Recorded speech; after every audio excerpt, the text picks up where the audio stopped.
Hello guys, in this video I am going to show you how to keep track of your progress and improvement on the ELSA Speak application.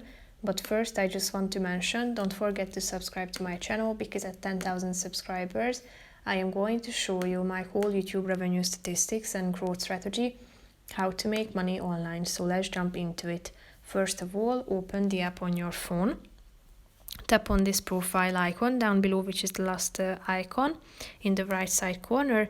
At the top you can find these sections, progress and achievements. So if you tap on the first one, progress, here you can check out your activity in the last 7 days and the last 12 months as well. Here you can find your current streak. Here you can find your ELSA scores of pronunciation, fluency, intonation, verse, stress, and listening. Then you can also find out your level according to these features and these aspects.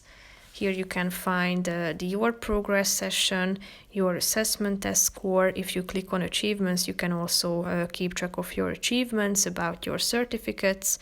Achievement section is here. And basically that's pretty much it for this video, guys. See you in the next one. Bye bye.